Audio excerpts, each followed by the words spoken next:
Hi everyone, welcome back. I am Kim Parnell and you are watching The Grind TV, where I talk about startups, tech, and anything else crazy that comes in my brain. So, on that note, have you ever had a time where you've given someone advice and then you realize that you're not taking your own advice? Well, this happened to me yesterday, so of course I'm filming a video to talk about it. I did a mentorship call.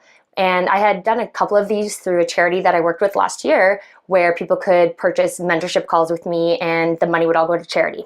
So I had one that we had been postponing because she wanted to finish school prior to having it. So we finally had that call yesterday. And I was asked the question, how do you show everyone that you know what you're talking about in an environment? Or how can you get the point across that you are skilled and you are capable and you know all of your shit? What happens if you don't? How do you get them to believe you? And my advice to her, what I've experienced anyway in the last little while, is you don't have to know everything. You know, no one is expecting you to know everything. Now, granted, that's kind of based on scenario. So let's say you're going to do a sales presentation and you're going to talk to a huge company. You know, you're walking into Microsoft or American Airlines or some really big company, and you're supposed to be selling them on your product. In that situation, yeah, you better know what you're talking about and you better know your product.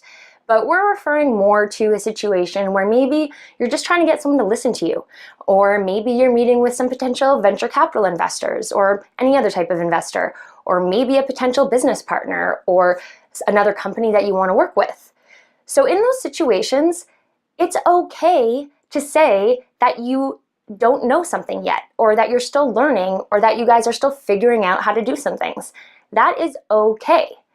So literally 6 hours after I had this conversation and this call with her, I was talking to my own business partner, and we were talking about a couple emails that I needed to send.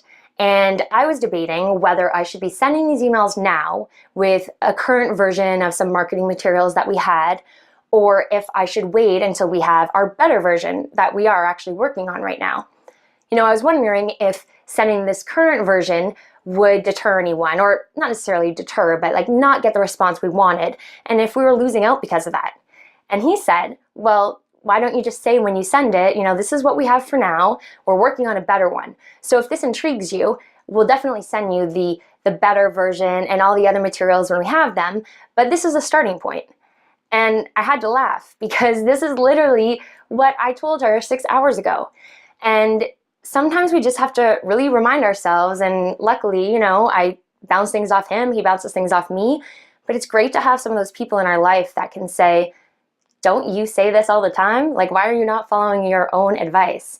You know, not everything has to be 100% perfect. It doesn't have to be exactly how you want it, because the truth is it's never going to be perfect, right? It's never going to be perfect, and then you're never going to pull the trigger. So people are empathetic. And at the end of the day, behind all the big companies, behind all the big titles, and behind all the big brands, there are people. And being upfront and honest, I found anyway, has always gotten me more benefit than negative.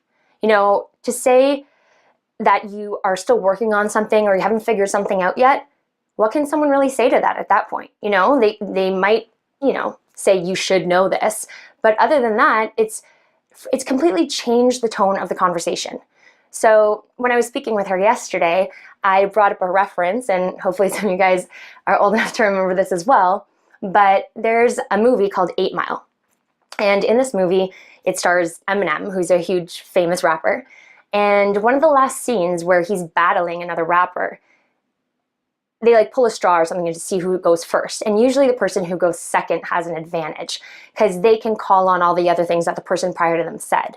And if you don't know, rap battles typically are kind of like roast, when like a comedy roast, like they make fun of the other person. So in this scene though, Eminem was going first, typically the disadvantaged spot.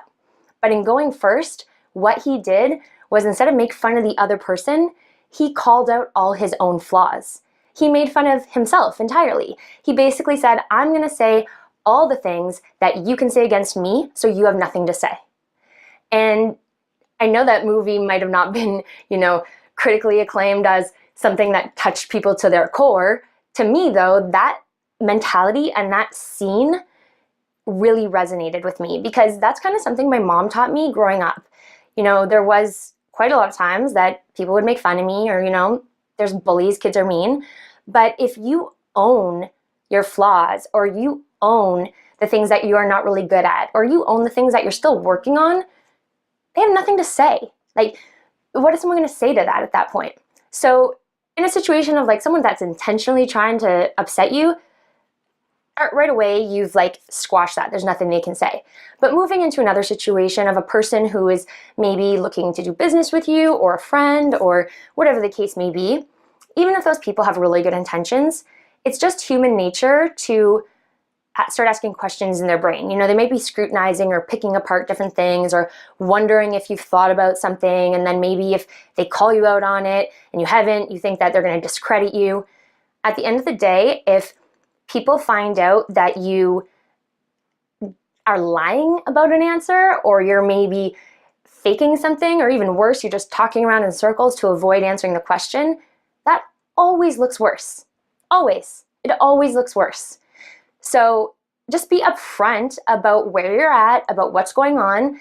And at that point, you've just brought down the barriers. You've brought down that wall. You've completely changed their thinking to let me find the holes, from that to, okay, this is where we're at. And maybe they even have ideas for you. People love to help. People love to put their thoughts out there. They like to talk about how smart they are and the great ideas that they've come up with. So maybe they even have ideas for you, and they'll give them to you, because now, there's none of this, oh, let me try to find out what they're hiding. Like, you're not hiding anything at this point. And just to go a little bit further with this, though I want to keep this video kind of short, somewhere along the way, in the last however many years, I don't know, like in my generation anyway, somewhere along that path, we've made I don't know an unacceptable response. And that people now are more afraid of saying I don't know than they are of lying. People, and it's not necessarily always conscious. Sometimes it's become such a habitual response to just talk around in circles, or maybe say something that you're not sure about, or like fake some other answer, or just, ramble on with garbage. People are more willing to do that than say, I don't know, which is crazy. And my business partner reminds me of this a lot too. Like, sometimes we'll talk about something, and if he hears me maybe just sounding like I'm rambling, he'll say, you can just say, I don't know. So sometimes the answer is, I don't know. Sometimes the answer is, I never thought about that. I don't know if I know that. Let me think for a minute. And those are both very acceptable responses. It's a very, very acceptable response. Of course, that's like all wrapped up in the whole thing of like, when someone's grilling you about your business, or asking about different points of like a marketing plan you're going on. If your husband asks you, where are the children, and you say, I don't know, maybe not an acceptable response, but like, come on, you guys know what I'm talking about here. So I just encourage you to own the things you don't know. Just be upfront. And I really think that you will be surprised by the way people react to you. You'll be surprised to see how it just completely shifts that tone of conversation, how they're willing at that point to offer suggestions and to work with you to find solutions. It's actually pretty incredible. So that's all for today. I don't know is an okay response. Be upfront about your flaws. Be upfront about the things that you haven't figured out yet. Say what's going on and what the issues are before the other person has a chance to figure them out. And by the way, you don't want their mind running, trying to figure out what's wrong, because then they're not even paying attention to you. You want them to be thinking about either how they're going to use your product, or how you guys are going to work together, or ideas about where to go next. That's where you want their focus and their attention and their energy. So put it all out on the table within reason. Okay, don't like twist my words up into something ridiculous here, but you know what I mean. Put it out on the table. Be upfront. It is scary. I know it's scary to say you don't know certain things. It's scary to say that you haven't figured shit out yet, but that's just where you're at. So be honest, be vulnerable, be upfront, and see where it gets you. And if you've tried this, I'd love to hear about it. If this is how you operate, I'd love to hear about it. And as always, comment, subscribe, say something to me. I'd love to answer your questions. Follow me on social media, and I will see you guys soon. See ya.